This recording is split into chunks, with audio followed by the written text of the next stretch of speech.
X-Men. Get it!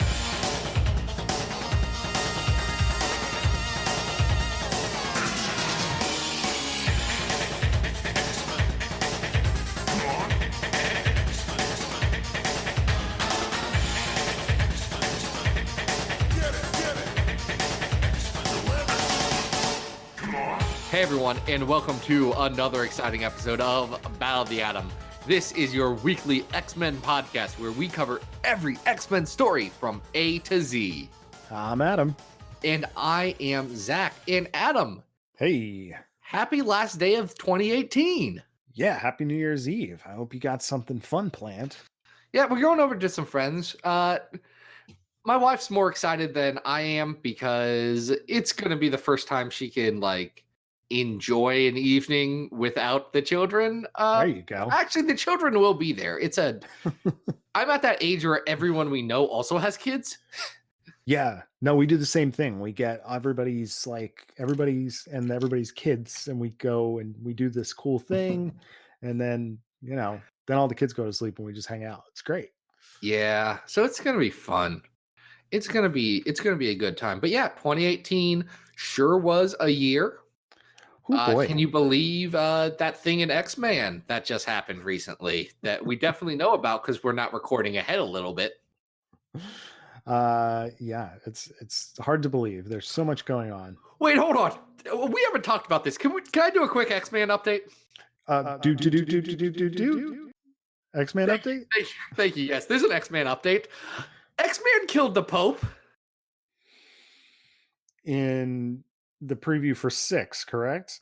No, in number 5, he killed the Pope, Adam.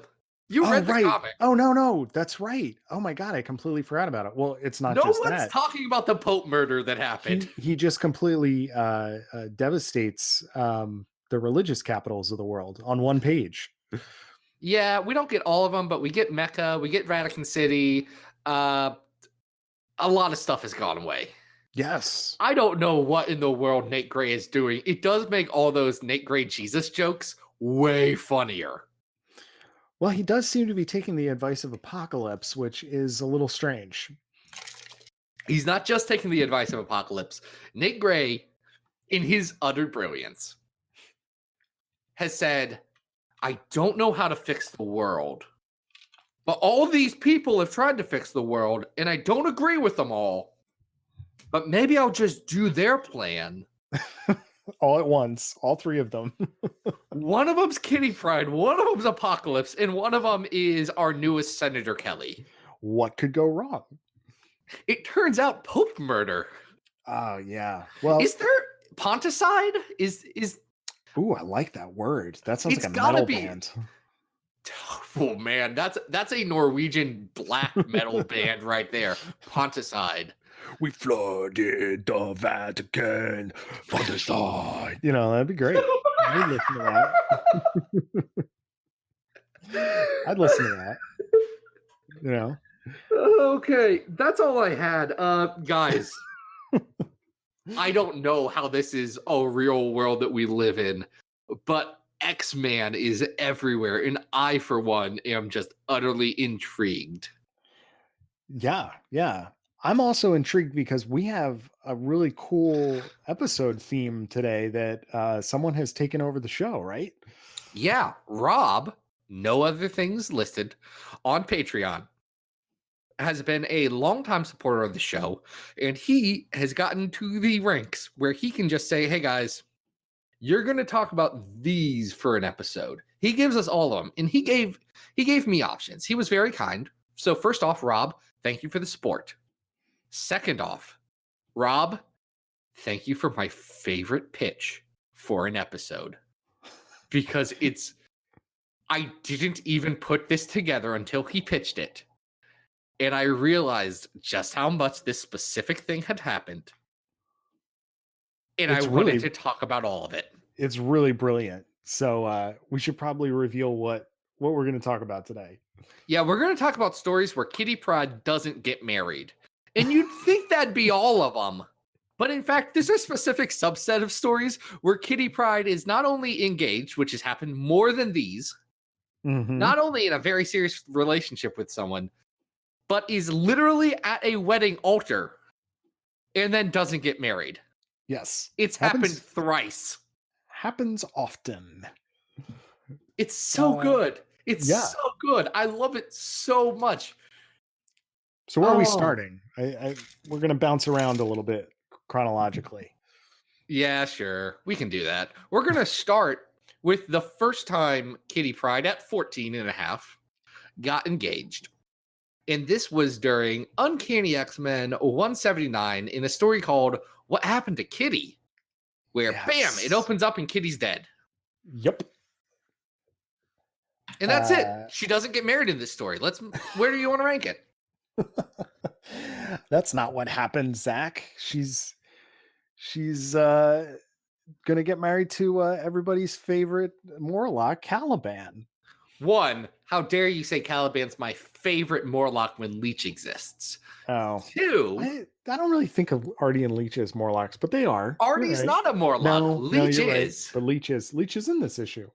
Leech is in this issue. Leech is drawn weird in this issue, JR.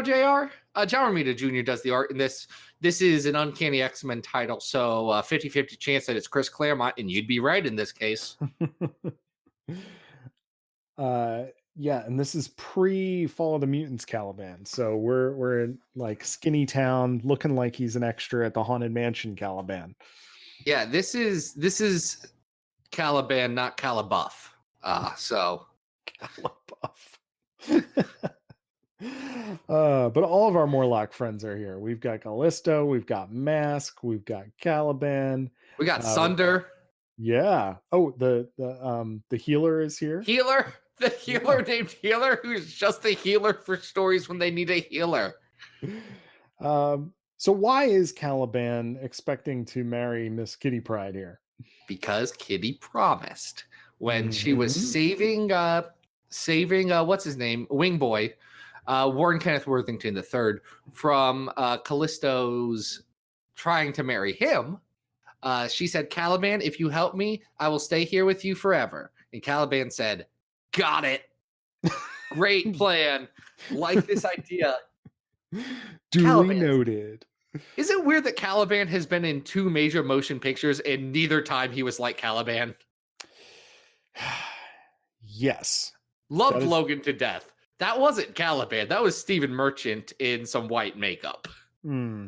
Yeah, Caliban, I think if you did him literally might not translate well to the screen because he's kind of a Muppet. Like a lot of the Morlocks have Muppet-like qualities to them, you know? Like, screw the MCU. Next X-Men movie is X-Men Muppets. I mean, I'm so here for that. Wouldn't it be cool if there was... I know they're doing like a Dark Crystal prequel kind of thing, but like it would be kind of cool to see a Morlock thing done by Muppet Studios. I would love that. Yeah, man. Look, I got my son to sing Rainbow Connection for like the last week, so I'm very pro Muppets at this moment. I love the Muppets. You know what? I'm going to bring up the Muppets later in this show. That's so good. I'm so excited for it. Let's move on with this story. All right. So, how does Kitty get out of getting married to Caliban? You know, I just read this. I did not prep well at all. Anyway, here's what happens. Mask finds a dead body. He just has a dead body lying around, and he makes it look like Kitty Pryde. Right. They kidnap Kitty Pryde. Wolverine smells the body and says, "Oh, that ain't Kitty." Which, the more you think about how Wolverine recognizes everyone from their sense, the less comfortable it is. Oh, it's gross.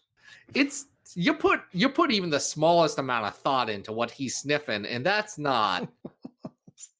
You took it too far. Everyone's smells are gross. The things that make smells in the human body are all disgusting. No smells are good from the human body. We are not roses. We are not roasted garlic.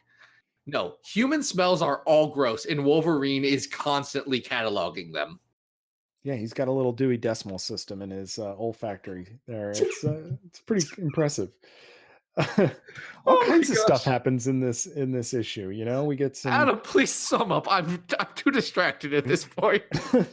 Colossus gets turned to stone. Rogue Yeah, has to he gets save Terminator him. 2'd. Yeah, Mask plays around with Kitty's face. It's really gross, and eventually they all manage to escape, and Caliban's pretty cool with it. He's really just happy to have a friend, which is a nice way to wrap this all up. It doesn't Yeah. involve violence or scarification or anything. Storm does almost kill Callisto again. Yes, She which wants to. seems appropriate. It's fine. But no, I like how Caliban's handled here because it's obvious that Caliban he's doing something wrong, forcing someone to marry him. Mm-hmm. But this is not coming from a place of anything but him being both lonely and not having real social interaction in his life to help teach him what appropriate boundaries are. This is to him kind of like when you got play married when you were 3. Right. Yeah. I don't think he really understands the stakes of what is going on. And I love the way that Caliban is written. It makes, especially when we get into his X Factor appearances as we lead up to Fall of the Mutants, it makes all of the higher stakes there seem much more believable. It does make Callisto look worse because she friggin' knows. Yeah. Yeah. But, things are always a little bit rotten in the sewers with the Morlocks, right? Yeah. Anyway, we still get to see, Kitty in, a Morlocksy kind of wedding dress. There's, some garter action here. She's got a headband. So It's a bad wedding dress because it's a trash wedding dress. This is something they literally found in the garbage. I know that's their whole shtick, but this is actually garbage clothes. But I don't think anybody actually ends up in bondage gear here. So that's, kudos to Claremont for maybe stopping that from happening in a Morlock story. This is true. Yeah. So, hey, as far as kitty weddings go, this one could have been a lot more tragic, but, it works out okay. Yeah. Where do we want to rank this on our list? We have 177 titles on our list. Like number 1 is Days of Future Past. Number 10 is that time Colossus got into a fight with Juggernaut at a bar. Number 50 is X-Force Assault on Greymalkin. Number 100 is X-Men Gold Negative Zone War. We're coming back to that. Yes, we will. 150 is Judgment War, and 177 is the Draco. Just to give you guys a real good view of where we're at. That. Yeah, that was a good synopsis. I want to compliment the art here. I always love John Romita Jr., especially this, run with Dan Green. I'm a big fan of this. But I don't know that I'm going to revisit this issue very often. It's well done. It's a good, bottle episode. And I think it's a classic. That cover is fantastic with the two of them at the altar, dressed to get married. It's a really great cover, but I don't think I'm going to be revisiting this often. So I don't either. Yeah. So we got on our list at 141 Claremont's Murder Grandpa's story, which I think this is better than. So I think to me that's the bottom. What number are you at? 141 is Murder Grandpa. Okay. Yeah, and the other, I think the last time we talked about Caliban was with the Jubilee annual story. Oh, the one you wrote. Yeah, yes, as a child. But we have I like that one better.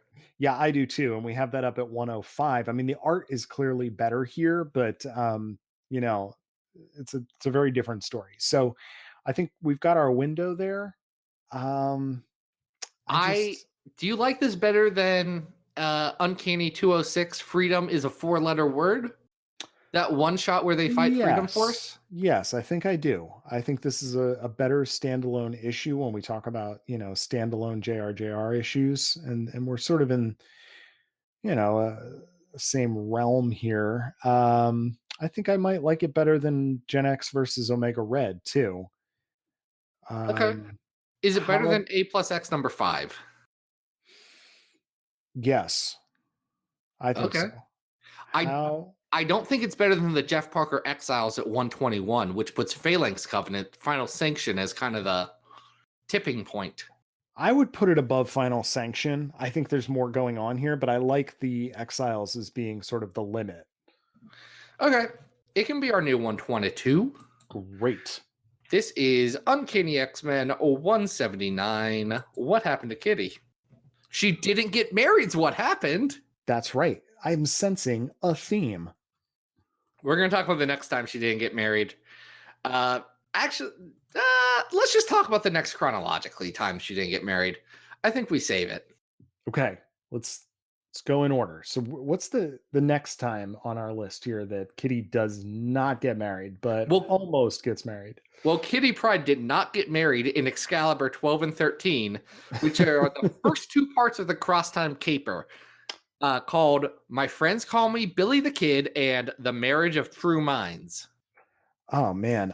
I want to thank you in advance for saying we're not going to read all of Crosstime Caper for a single arc for our list.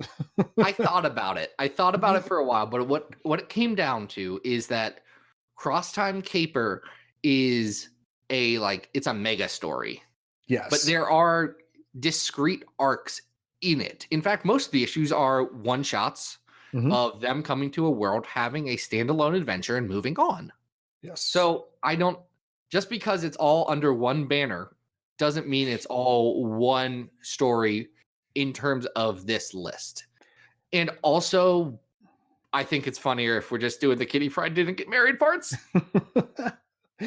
Well, so Excalibur has managed to drive their Nazi train into a fantasy London parallel universe, and this little bratty Walkman night kid is just besotted with Kitty and wants to marry her, despite the fact that there is a more reasonable princess that is smitten with him.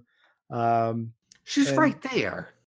Yes. But just as many writers have been for many years, the kid just can't get Kitty off of his mind and thinks she's just an angel on earth.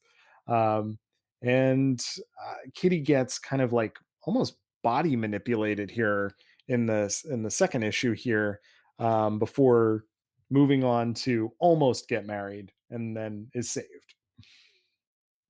Yeah, that's about what happens. Excalibur has some fun because there's some wicked stuff happening around that Kitty always seems to be involved in. And it turns out that the princess is super jealous and is using magic to stop the wedding. Yeah. Which is fun. There's some good moments in this. Alan Davis is very good at drawing. Oh my God. I don't know if anyone told you that. Well, it's so funny. I just want to talk briefly about page.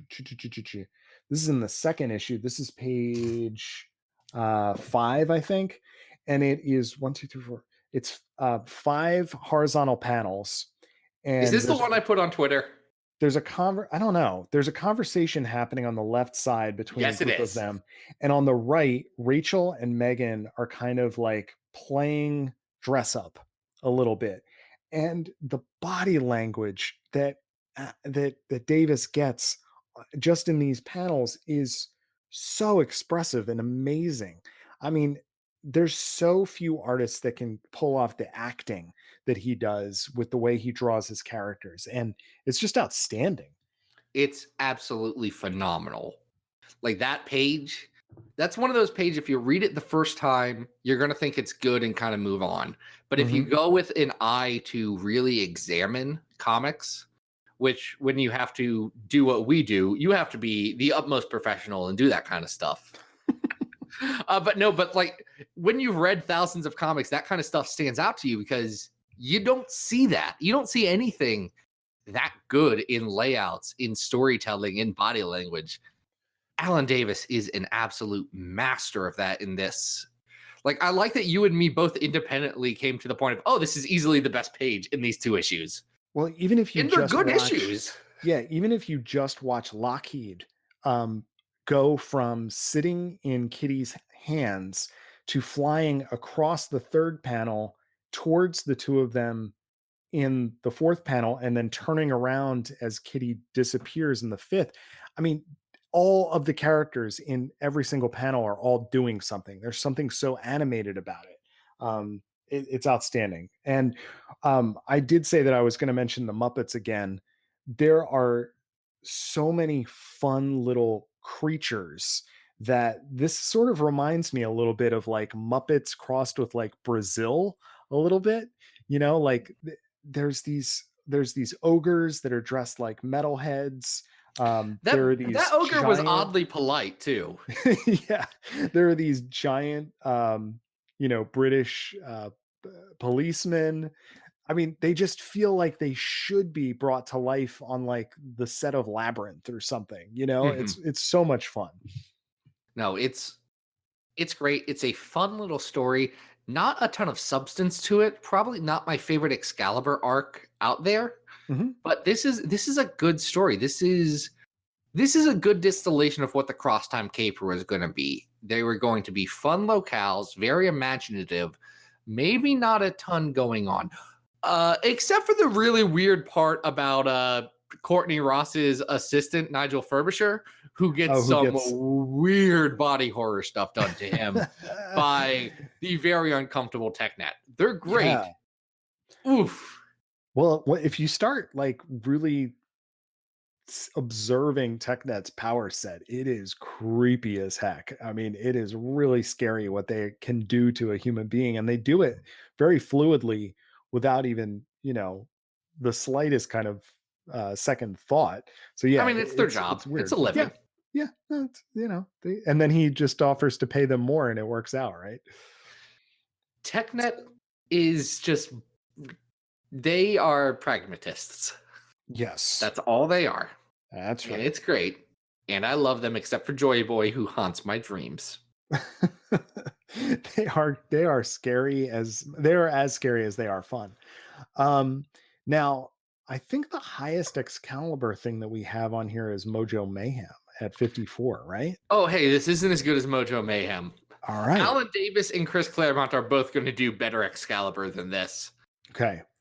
Yeah, I mean, there's no doubting the genius involved in these issues, but there's not a great deal of lasting story that's going on here.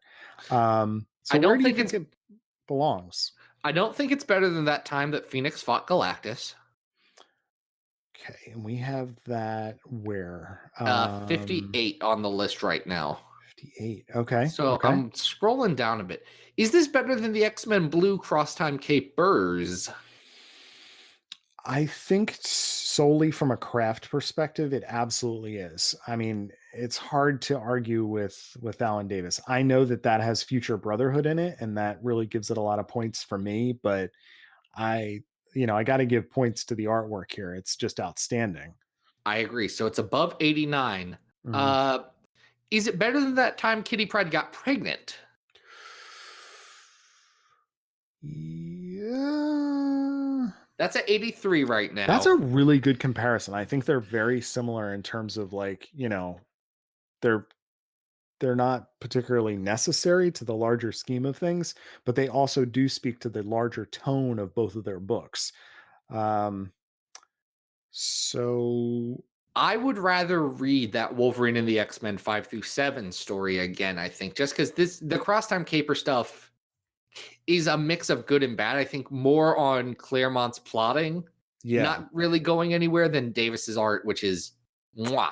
Yes, but I do think it's better than Uncanny 159 with Dracula. What do you think? I agree with that. All right, so this is our new 84. This is our new 84. My friends call me Billy the Kid / the marriage of the true minds. It's the Excalibur time where Kitty Pryde didn't get married. All right. The time has come, Zach, for us to fast forward to the wonderful year of 2018. It's a year that is soon ending, or has ended, I guess, if you're behind on your podcast. And don't feel bad if you are. I'm like 15 hours behind on podcasts right now. It's very bad. I like that you can calculate that. I have no idea how many days See, I'm behind on podcasting. see, what I do is I make a playlist and it tells me how much of a playlist I have, and then I just sigh. Oh, there you go. I like that. Yeah. Anyway, this is X-Men Gold number 30, Till Death Do Us Part, the conclusion. There were like 5 issues leading up to it, but I'm going to be real with you. Even though I enjoy those issues, they ain't got nothing to do with the wedding. No, not really. There's Sentinels in a rocket ship in outer space. That's it. And we have talked, I think, at length on previous episodes about, I think it was when we talked about Negative Zone War. It would have to be. Yeah, about, our personal opinions about whether this lead up to this with Colossus and Kitty works. And I think we kind of agreed at that point that it did not. Yeah, and then they boomed us. They swerved us hard. Yes. Yes. And I can't thank them enough for doing the swerve. But at the same time, this is both an absolutely beautiful issue, but also an absolutely bizarre issue in a lot of ways. I'm interested to hear what you have to say about that. Dave Marquez does the art on it. It is beautiful. And then Mark Guggenheim wrote this issue. Please go on. I'd love to hear your thoughts here. All right. So I'm going to go, first of all, for what I think is the 2 highlights of the book. One is one of the best page turns I've seen in a long time, which is when Colossus tries to put the ring on Kitty's finger and his hand goes through hers. That very good. Absolutely amazing page turn. It's great.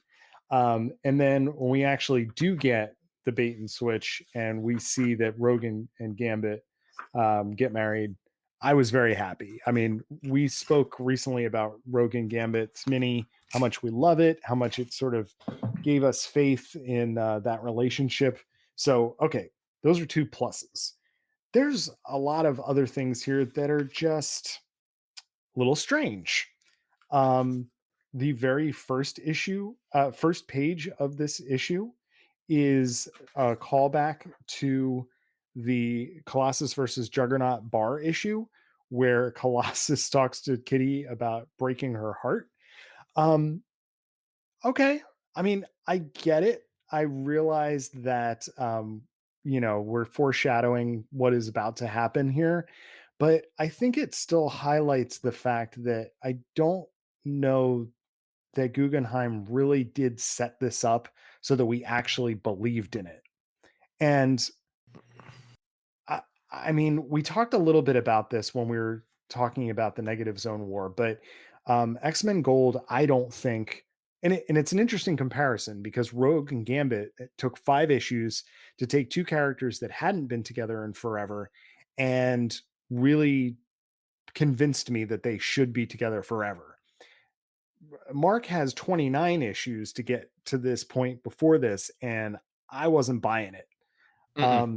Now, to complicate matters, Kitty then has a rooftop conversation with Ileana, who I think a lot of fans would argue might be the ideal partner for Kitty, and has sort of a conversation with her about that doesn't really lead anywhere. And then we get other weird things like Wolverine sitting on a rooftop watching young hot Wolverine. The street. Okay.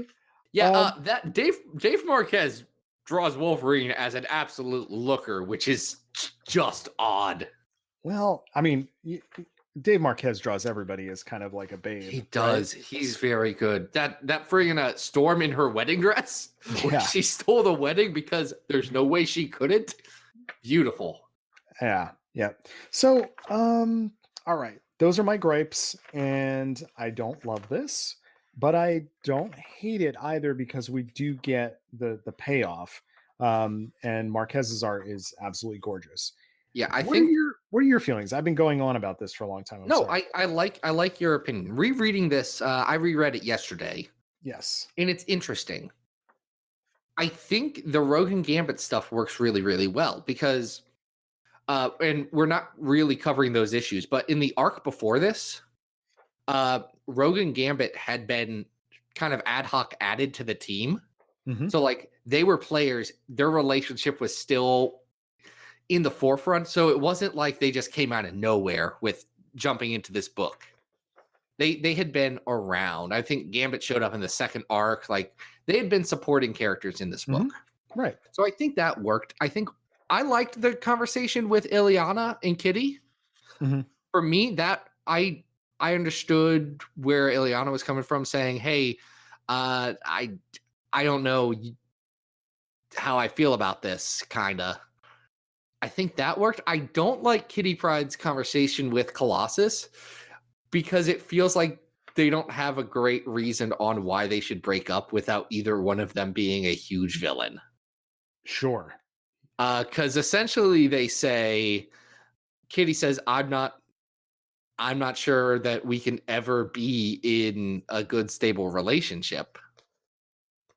Which is funny because then Rogue and Gambit get married and they have way less stability in their lives. They're way higher on the list of this is going to get rough. So I wish they would have gone a different route for the motivation for Kitty to break this up.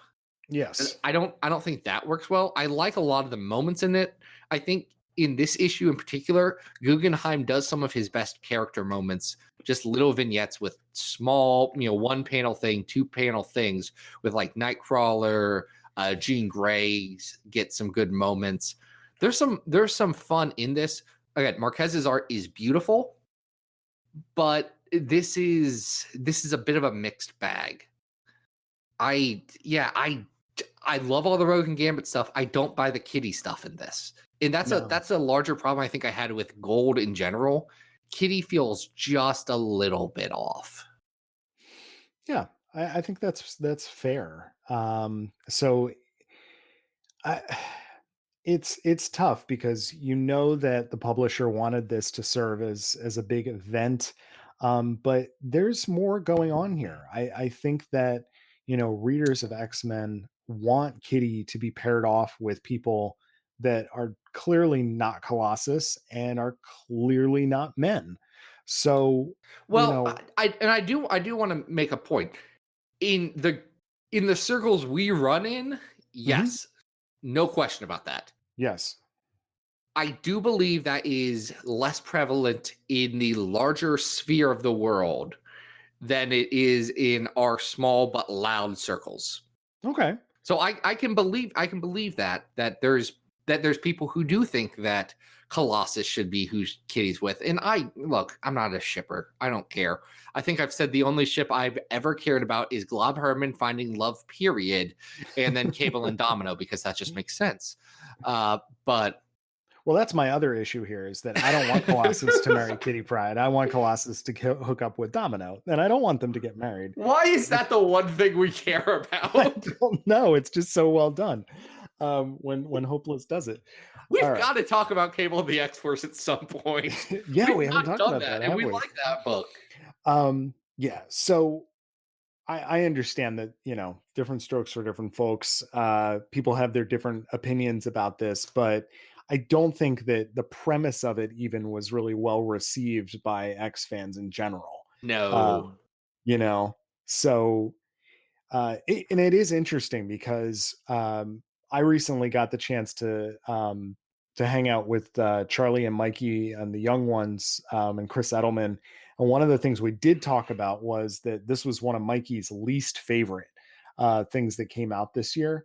Ooh. But one of the things we did talk about was how much we really appreciated the fact that Marvel is willing to go forward with Mr. and Mrs. X and tell a story about committed adults, working through a long-term relationship. So I want to at least give props to the fact that, they see the value in telling stories about characters, not just constantly falling out of love, but being able to maintain a long-term relationship. Because I think that that's something that is often missing in contemporary superhero comics that should really be part of it. I agree, especially with X-Men where you can have such a breadth of characters. Yeah. everyone to be in their committed relationship with their final person for the rest of their lives. No. But it would be nice to have a bit of that because, like, I'm in a committed relationship with my spouse. Right. You're in a relationship with your spouse. I assume it's committed. That's right. So, this idea that like Peter Parker and Mary Jane can't be married because it doesn't suit the story. Well, that's weird because some of my favorite Peter Parker stories, involve the fact that he's a married man trying to make decisions about being in a married, committed relationship. Adam, Um, Adam, can I tell you something that people are going to hate me for? yeah, go for it. I'm fine with Peter Parker not being married to MJ. I'm That's absolutely okay okay with too. that. I And think the Mephisto thing was pretty poorly done. yeah, I'm okay with them not being like married. but the important thing I think is that just to realize that there's value in telling both kinds of stories, you know? Hmm. Um, but I don't think anybody from the outset was like, "Oh, we're really going to get, Kitty and Colossus forever. This is going to be very exciting for our X-Men going forward." It just doesn't strike me as appropriate for either character right now. Nah, So anyway, so Kitty didn't get married again. So that's 3 times. that's 3 times that she didn't get married. She's been engaged at least 2 other times that I can think of. Mhm. But Mhm. those got broken off before there was a wedding ceremony. Yeah. Uh, Kitty Pryde is the mature one of the X-Men, which says a lot more about the X-Men than it does Kitty Pryde. Well, let's get into this. Is this better than at 101 X-Men Gold the Negative Zone War? No. I don't think so either. I think that was more fun and more, a little bit better in terms of an overall story. So is this better? It's better than Fatal Attractions. Okay. All right. That's at I 108. think it's better than Fatal Attractions. Is it better than Phoenix Resurrection? No. No. No, I liked Phoenix Resurrection better. All right. Is It's it? not better than the Chris Anka Bendis Girls I Night was gonna Out. say. It's All not right. better than that. I'd rather read Okay. that 400 times. That's so good. How about Caliban and Jubilee hanging out in Uncanny X-Men Annual 18? Nah, it's not better than that. I do think it might be better than Exiles 1 and 2. I think so. So this is our new 107. Is that what we're saying? This is number 107 on our list. This is X-Men Gold, To Death, Duelist Part. Guys, we are, what are we? About a half hour, 35 minutes through this podcast, and Kitty Pryde's still not married? Makes sense. Yeah, it tracks. Rob, thank you so much for the suggestions. I love the fact that Kitty Pryde has been in an altar 3 separate times and has not gotten married. And only one of them was to a Peter. Man, oh man, oh man, oh man, Catherine. Oh, Catherine Pryde. Oh, I love you, girl. I love you, girl, but maybe take some you time. yeah, let's figure out what's next for Miss Pride here. Anyway, Rob got to suggest this episode because he is a supporter on patreon.com/Xavier Files. He is at a level and a frequency where, you know what, we'll do a whole episode for him because he supports the show a lot and we deeply appreciate that, Rob. So thank you so much. If you want to be like Rob, go on over to that website I just said earlier, patreon.com/Xavier Files. There you go. I said it again, where you can donate at the $2 a month level. You just get to have an episode. We'll make one based on one story that you select. At different levels, you get different frequencies of when you get your own episode.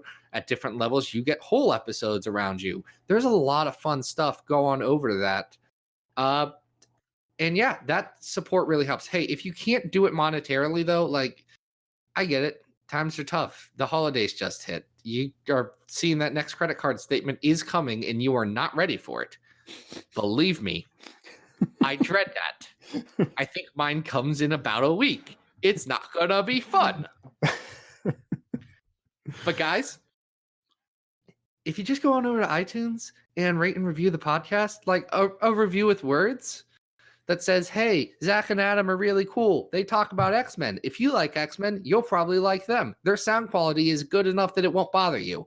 If you just say that, it's really going to make a difference in how iTunes ranks us between all the other X-Men podcasts, some of which are above us and do not have episodes ever coming out. That's disappointing. We don't have X-Men in our name. That's actually our biggest flaw. We didn't think that through at all. We made a joke based on what's on the grand scheme of things an obscure comic. So that was on us. We hecked up big time. Anyway, ratings and reviews are very good. Adam, where can people find you on the line?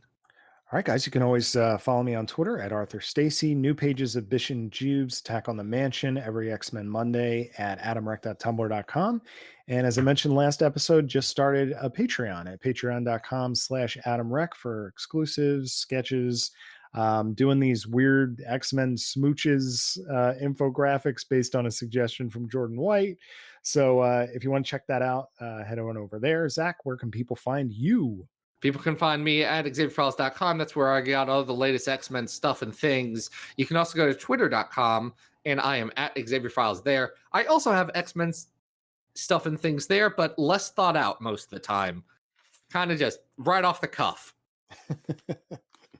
Anyway, at the hip. I am. I'm constantly shooting at the hip. Next week is our 75th annual episode. Annual makes it sound like we do it yearly. Yeah, we've been doing this for 75 years. That would be a lot. Oh my gosh. We're practically dead. We've been doing this for like a year and some change. And 75 of those? Would we run out of X-Men stories? I don't know. I don't think so. We'd Not at the rate of 3 a show. Well, yes, and yes, we can assume that new stories will come out for the foreseeable future, but at 75, I don't know. Because we're talking about things faster than stories exist. Ooh, that'd be a lot. That'd be interesting. Someone do the math on that. Anyway, 75, we're talking about some Genosha stuff. It'll be interesting. I made sure that we're talking about one story that has a character that I love, and I can't believe we haven't talked about yet. So he's very good. But that does it. Good episode, Adam. Yeah, great episode. Kitty, stay single. Just you owe it to yourself, girl. But until then, this has been Battle of the Atom. We hope you survived the experience.